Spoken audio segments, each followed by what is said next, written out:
बिस्मिल्लाहिर्रहमानिर्रहीम, अस्सलाम वालेकुम। Welcome back to my channel. कैसे हैं आप लोग सब? आई होप आप लोग सब ठीक ठाक होंगे जी।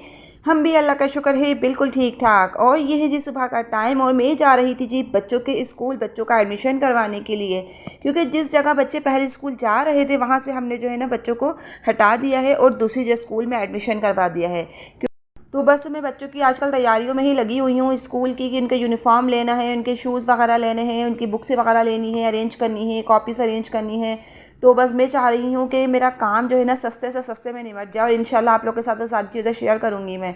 तो हर ये सुबह का टाइम है और मैं जा रही थी बच्चों का एडमिशन करवाने के लिए। एडमिशन के लिए तो मैं एक दिन पहले हो आई थी, लेकिन जो है ना यहाँ पे असल में मुझे अपना बुक्स वगैरह की लिस्ट लेनी थी स्कूल से ना।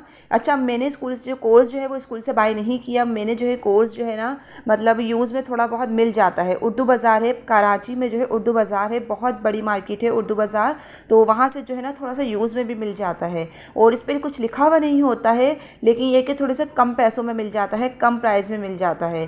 तो जहाँ मुझे कोर्स जो है 1500 महीने के 1400 1500 का, सॉरी 14,000 15,000 का कोर्स मुझे दोनों बच्चों का पड़ रहा था, तो वहाँ पर मुझे तकरीबन 11,000 में दोनों बच्चों का कोर्स माशाल्लाह से कंप्लीट हो गया है। तो बस यहाँ पर जो है ना क्या बोलते हैं, मैंने थोड़ी सी बस मेहनत तो करनी पड़ी है, जाहिर सी बात है।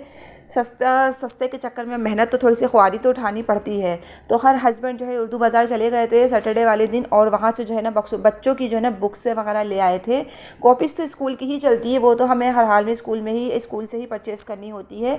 लेकिन जो है ना हाँ, बुक्स वगैरह जो है ना वो हमने स्कूल से परचेज़ नहीं करी, वो हमने उर्दू बाज़ार से ली थी। तो हमें स्कूल की निस्बत हमें जो है ना कम प्राइस में मिल गई।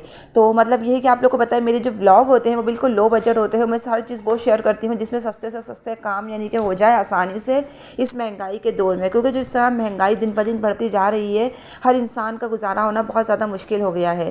तो बस आगे यूनिफ़ॉर्म का भी मैं अभी आपको दिखाती हूँ। वैसे तो हस्बैंड कह रहे थे कि यूनिफ़ॉर्म भी जो है ना हम कपड़ा लेके सिलवा लेते हैं, लेकिन मैंने कहा नहीं, बहुत ज़्यादा खुआरी हो जाएगी और फिर बच्चों के स्कूल स्टार्ट हो चुके हैं और इतना टाइम भी नहीं है। जाहिर सी बात है टेलर को सीने में एक हफ़्ता तो लगेगा। तो मैं नहीं चाहती कि बच्चे विदाउट यूनिफ़ॉर्म जाएँ, बच्चे पहले दिन से ही फर्स्ट डे से ही यूनिफ़ॉर्म में जाएँ। तो बस जो है ना मैं इसी वजह से जो है ना मैंने कहा कि नहीं, यूनिफ़ॉर्म तो हम लोग इस चीज़ किया हुआ ही लेंगे। और बाकी नबिया के शूज़ तो सही थे, क्योंकि उनको मैंने भी लास्ट ईयर ही दिलवाया थे शूज़, तो उनके शूज़ तो ठीक थे। लेकिन फ़हद के शूज़ जो है ना उन्होंने बहुत जल्दी फाड़ लिए। एक साल, पिछले साल भी उनको दिलाए थे शूज़, एक साल के अंदर अंदर समझ लें उन्होंने शूज़ का भी बड़ा गरक करके रख दिया है। तो मतलब ये है कि ना ऊपर से ना फट गए थे, तो फिर अच्छा नहीं लगता है कि यूनिफ़ॉर्म न्यू पहने बच्चे और शूज़ पुराने। तो मैंने बच्चों के शूज़ तो अब नबिया का तो बाय नहीं किया, बड़ी बेटी का, लेकिन फ़हद का जो है ना मैंने शूज़ भी लेना है। तो सब अभी मैं आपको आगे चल के दिखाती हूँ कि हमने किस तरह के शूज़ लिए हैं। तो यहाँ पे बस थोड़ा बहुत काम तो जो मैं निपटाने लगी थी, आयरन वगैरह का, लॉन्ड्री वगैरह का। आज मेरे पास दिन था क्योंकि आज जो है ना हस्बैंड ऑफिस गए हुए थे, तो बस मैंने सोचा जो घर के काम है वो मैं समेट लूँ जल्दी से, और बाकी जो बाहर के काम है ना वो एक दिन पूरा लगेगा। मुझे ग्रॉसरी भी करनी है मंथली, अभी तक मेरी ग्रॉसरी भी नहीं हुई है। और इसके अलावा जो है मतलब वो बच्चों के यूनिफ़ॉर्म वगैरह की जो तैयारी है वो सब कुछ मुझे करनी है। तो मैंने सोचा एक दिन पूरा लगेगा, ये सारा काम हो जाएगा इंशाल्लाह। तो बस जैसा हम सोचते हैं वैसा कभी होता नहीं है। तो बस यहाँ पर जो है ना मैं बच्चों के कपड़े आयरन करने लगी थी।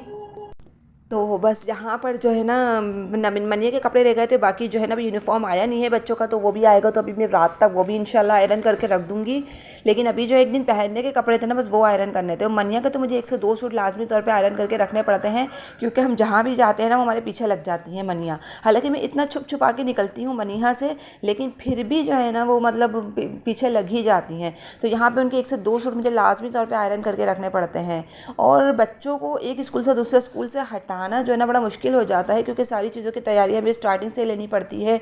बच्चों के यूनिफ़ॉर्म अरेंज करने पड़ते हैं दोबारा से, इनके कोर्स वगैरह तो हर साल आते ही हैं। तो बस यहाँ पे बनने जा रही है जी मज़ेदार सी ढाबा स्टाइल माश दाल फ्राई बनने जा रही है। तो जिसकी रेसिपी मैं आप लोग के साथ वैसे तो शेयर कर चुकी हूँ, लेकिन अगेन शेयर कर देती हूँ। जो लोग मेरे चैनल पर न्यू है, न्यू सब्सक्राइबर्स हैं, तो उन लोगों को भी पता चल जाए। तो बस यहाँ पर जो है ना मैंने दाल को आधी घंटा पहले ही भिगो दिया था। जो सफ़ेद वाली दाल होती है ना माश की दाल, आज हम वो बनाएंगे। तो बस यहाँ पर जो है ना मैंने अदरक लहसुन का पेस्ट ले लिया है, टमाटर ले लिए हैं 2, एक मीडियम साइज, एक लार्ज साइज़ का टमाटर ले लिया था, अदरक लहसुन का पेस्ट ले लिया था, पिसी हुई मिर्चें ले ली थी, कुटी हुई मिर्चें ले ली थी, हल्दी ले ली थी, धनिया ले लिया था और नमक ले लिया था। एक चिकन क्यूब्स मैंने इसके अंदर ऐड कर दी थी। तो बस यहाँ पे ये तेल गरम करके जो है ना सबसे पहले मैंने ज़ीरा ऐड किया। ज़ीरा ऐड करने के बाद ये मसाला ऐड कर दिया। अब ये मसाला मेरा अच्छे से जब भुन जाएगा ना, तो यहाँ पे ये देखें अच्छे से भुन रहा है, अच्छे से मसाला फ्राई हो रहा है। जब तक मसाले में जाली न पड़ जाए और अदरक लहसुन की यानी कच्चेपन की स्मेल दूर हो जाएगी ना, तो बस यहाँ पर जो है ना इसके बाद जो है ना जो मैंने दाल को आधी घंटा पहले भिगो के रखा है वो ऐड कर दूँगी। दाल बहुत मज़ेदार बन के तैयार होती है और जो है ना भुनी हुई माश की दाल बहुत मज़ेदार बनती है। अगर आप इस स्टाइल से बनाएंगे तो इंशाल्लाह आपके घर में भी आपकी फैमिली में माशाल्लाह सब लोग शौक से खाएंगे। तो बस यहाँ पे दाल को मैंने आधी घंटा पहले इसलिए भिगो दिया था ताकि अच्छे से अंदर तक सॉफ्ट हो जाए और इसका एक मज़ेदार सा फ्लेवर निकल कर आए। तो बस यहाँ पर जो है ना ये देखिए दाल भी मैंने ऐड कर दी और इसके अंदर मैं आधा गिलास पानी डाल के ऐड करके इसको हल्की आंच पे दम पे रख दूँगी जब तक हमारी दूसरे काम समेट लूँगी, जब तक हमारी दाल भी मज़ेदार सी रेडी हो जाएगी। और जब दाल हमारी रेडी हो जाएगी मज़ेदार सी, तो उसके साथ ये मज़ेदार सी बनेगी हरी मिर्चें फ्राई, और वो उसकी रेसिपी मैं अभी आपको बताती हूँ। और उसके अलावा लास्ट में आखिर में लगेगा जी तड़का। तो बस यहाँ पे जो ये हरी मिर्चें मैं बनाने लगी थी, हरी मिर्चों का मसाला मैंने रेडी कर लिया था। तो यहाँ मैंने जो है ना हरी मिर्चें लेकर मसाला यानी कि पिसा हुआ धनिया ले लिया था, चाट मसाला ले लिया था 1 चम्मच, कुटी हुई मिर्चें ले ली थी, नमक ले लिया था, थोड़ा सा बेसन ऐड कर दिया था। और बस यहाँ पर जो है ना ये थोड़ी सी मैंने कलौंजी ऐड कर दी थी, सौंफ ऐड कर दी थी। बस सारी चीज़ों को मिक्स करके मैंने, अगर आप चाहें तो इसके अंदर पानी की जगह नींबू भी निचोड़ सकते हैं, लेकिन मैंने पानी ही ऐड किया है क्योंकि हम लोग ज़्यादा खट्टा खाना पसंद नहीं करते। हस्बैंड का गला फ़ौरन से ख़राब हो जाता है। तो बस यहाँ पर मैंने मिर्चों के अंदर ये मसाला ऐड कर दिया और इसके बाद जो है ना जो मसाला मेरे पास बचा है ना लास्ट में ये भी ऐड कर दूँगी। अच्छा, ज़ीरा मैं स्टार्टिंग में ऐड नहीं करती हूँ, ज़ीरा मैं इस टाइम पर ऐड करती हूँ ताकि जो है ना ज़ीरा जो है ना जले ना। स्टार्टिंग में होता क्या है कि जल जाता है। तो स्टार्टिंग में मैंने राई दाना ऐड किया था, अभी यहाँ पे इस टाइम ज़ीरा ऐड कर दिया है। जब मिल गया मिर्चें हमारी डन हो गई हैं तो लास्ट में जो थोड़ा बहुत मसाला बचा था ना मिर्चों का, वो भी मैंने ऐड कर दिया है। अब मैं चूल्हा बंद कर दूँगी और इसको मिर्चों मज़ेदार से हमारी मिर्चें हो गई हैं जी फ्राई। इसको आप रोटी से भी खा सकते हैं, बहुत मज़ेदार बन के तैयार होती हैं। और इसके अलावा जो है बस यहाँ पे अब लीजिए लगेगा दाल में तड़का। तो बस मैं दाल चाहे मैं कोई सी भी बनाऊँ लेकिन मैं तड़का जो है ना मिक्स लगाती हूँ। तो बस यहाँ पे जो हमारा मज़ेदार सा लग रहा है दाल में तड़का। दाल तो मैंने तकरीबन 1 घंटा पहले ही तैयार करके रख ली थी, लेकिन तड़का मैं उस टाइम लगाती हूँ जब हम खाना खाने बैठते हैं ना, दस्तरखान लग जाता है हमारा, उसी टाइम बस मैं तड़का लगाती हूँ। क्योंकि पहले से लगाऊंगी ना तो तड़का गायब, तेल ही गायब हो जाता है दाल में से। तो यहाँ पे ये मनिया की बुक्स भी हस्बैंड ले आए थे क्योंकि माशाल्लाह मनिया भी पढ़ती हैं, अपने बहन भाइयों को देखती हैं ना कि वो पढ़ते हैं, स्कूल जाते हैं, तो उनको भी दिन पर दिन शौक़ चढ़ रहा है कि मैंने भी स्कूल जाना है, मैंने भी पढ़ना है। तो बस यहाँ पे कुछ बुक्स जो बिगनर्स यानी कि स्टार्टिंग की जो बेसिक होती हैं वो बुक्स हस्बैंड ले आए थे। अच्छा, जब मेरे बच्चे स्कूल जाने से पहले 1 साल में पहले मैं उनको ट्यूशन देती हूँ। असल में बच्चों को हमें किस टाइम स्कूल दाखिल कराना चाहिए, इनका असल टाइम होता क्या है, 3 साढ़े 3 साल की उम्र है, 3.5 साल की उम्र में आप बच्चों को स्कूल में एडमिशन करा दें क्योंकि वो काफ़ी मैच्योर हो चुके होते हैं, यानी कि हर चीज़ों को समझने लगते हैं, हर चीज़ को पिक करने लगते हैं।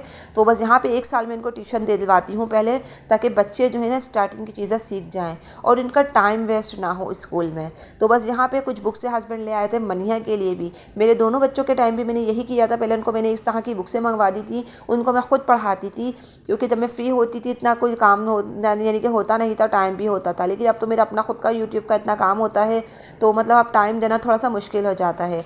तो इसलिए जो है ना, लेकिन मैं टाइम ज़रूर देती हूँ बच्चों को, 1 घंटा ही क्यों ना दूँ लेकिन मैं देती ज़रूर हूँ। तो इसी तरह से मनिया को भी इंशाल्लाह मैं जो है ना खुद पढ़ाती हूँ थोड़ा बहुत। और ये जो पिक्चर्स बुक होती हैं तो बड़ी ही कमाल की होती हैं क्योंकि बच्चे जो है ना पिक्चर्स बुक को देख कर जो है ना बहुत अच्छे से जो है ना हर चीज़ को पिक कर लेते हैं।